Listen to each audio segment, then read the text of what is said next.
memang kalau kita melihat AUM industri reksadana per akhir Juli 2020 mengalami penurunan kurang lebih sebesar minus 7% ya, apabila dibandingkan dengan akhir tahun 2019, atau bisa dibilang turun hampir sebesar 1% di semester pertamanya. Menurut hemat saya memang angka ini akan kembali meningkat ya seiring dengan mulai membaiknya ekonomi, kemudian membaiknya likuiditas yang akan mencari aset yang masih underperform secara year to date.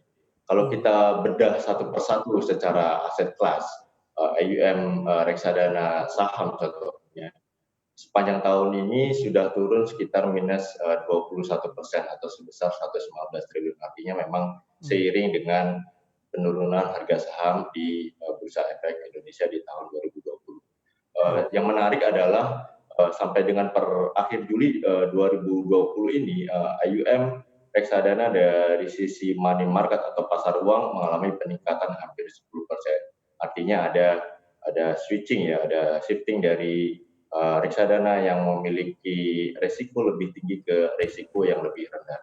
Jadi memang kalau kita lihat dari sisi jumlah unit yang beredar juga saat ini dibandingkan sebelum pandemi atau Desember 2019, kita lihat saat ini hanya turun 2% kalau dibandingkan tahun lalu ya, Desember 2019.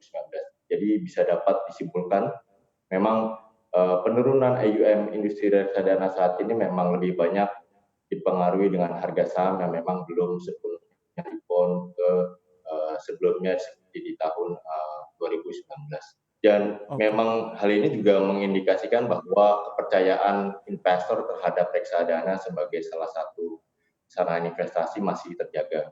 Saya berharap memang adanya pemulihan bisnis, kemudian dan ekonomi dan membaiknya likuiditas, harga efek atau saham dan obligasi diharapkan juga akan kembali membaik ya, serta minat investor juga akan kembali membaik di semester kedua tahun 2020 ini.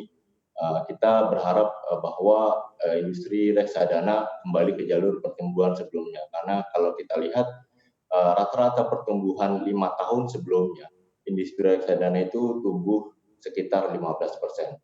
Kalau yang terakhir memang pertumbuhan reksadana per 6 Agustus 2020 sudah berada di level 542 triliun.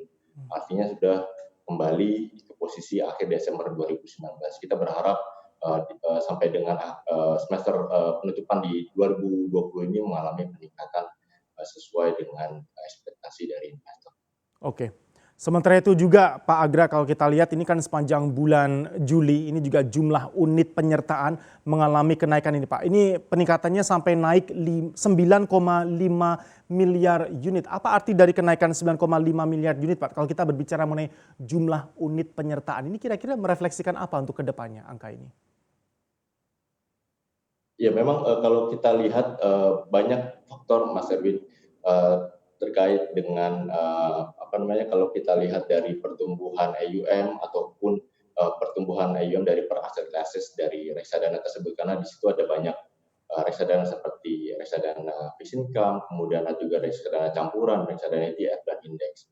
Dan yang menarik memang di masa pandemi seperti saat ini memang pertumbuhan jumlah unit bertambah juga seiring dengan mulai membaiknya kanal digital reksadana ya. Jadi kita lihat memang mulai menarik untuk investor-investor dari sisi investor individual.